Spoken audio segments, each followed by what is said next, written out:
America और Iran के बीच महीनों से चल रहा युद्ध अभी तक थम नहीं सका है, न ही दोनों देशों के बीच समझौता हो सका है। पाकिस्तान ने समझौते की कोशिश जरूर की, लेकिन वह सफल नहीं हो पाए। हालांकि अब एक बड़ी जानकारी सामने आई है, जिसको लेकर दावा किया जा रहा है कि अमेरिकी राष्ट्रपति डोनाल्ड ट्रंप ईरान के साथ समझौता करने के लिए बेताब है। वे किसी भी कीमत पर डील करना चाहते हैं। युद्ध की वजह से अमेरिका और ईरान को भारी नुकसान हुआ। यूएस ने अब तक ईरान के कई ठिकानों को तबाह किया है। ईरान ने भी जवाबी कार्रवाई की। इन सब के बीच अहम बात यह है कि अमेरिका को युद्ध की वजह से मोटा पैसा खर्च करना पड़ रहा है। गोला बारूद से लेकर फाइटर जेट तक सब पर भारी खर्च हो रहा है। इसकी वजह से अमेरिका को तगड़ा झटका लगा। अल जजीरा की रिपोर्ट के मुताबिक ट्रंप अब युद्ध से छुटकारा पाना चाहते हैं और वे हर हाल में ईरान से डील करना चाहते। डोनाल्ड ट्रंप एक बार फिर ईरान के साथ संभावित समझौते को लेकर चर्चा में। वे किसी भी कीमत पर डील जैसी बयानबाजी ये संकेत देती है कि वह मध्य पूर्व में बढ़ते तनाव को कम करने और कूटनीतिक जीत हासिल करने के लिए उत्सुक है, जिसको लेकर विश्लेषकों का मानना है कि ट्रंप की रणनीति कई स्तरों पर काम कर रही है। एक तरफ वे वैश्विक मंच पर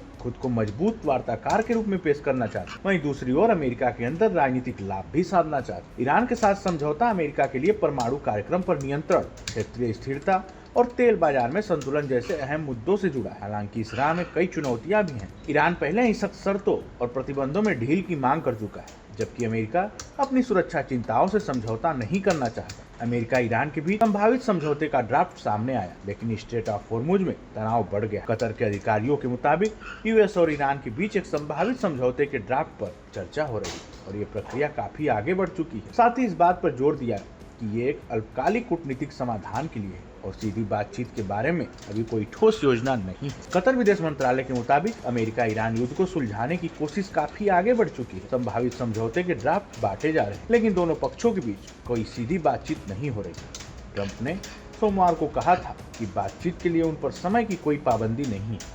इस बीच ओमान के साथ बातचीत में ईरान का मकसद अस्थायी व्यवस्था करना है, जो 3 महीने तक चलेगी। अमेरिका और ईरान के बीच समझौता होने के बाद होर्मुज में तनाव कम हो सकता है, लेकिन यह तभी संभव होगा जब दोनों ही देश सहमत होंगे। समझौते की खबरों के बीच ईरान के एक वरिष्ठ सैन्य अधिकारी ने चेतावनी दी कि अगर यूएस ने ईरान जहाजों के लिए होर्मुज में नाकेबंदी जारी रखी तो वे चुप नहीं बैठेंगे। ईरान के सैन्य अधिकारी रेजाई ने कहा कि अगर रास्ता नहीं दिया गया तो तेहरान अमेरिकी जहाजों को निशाना बनाए। इस जानकारी में फिलहाल इतना ही। ऐसे ही देश दुनिया की तमाम खबरों के लिए देखते रहिए भारत एक्सप्रेस।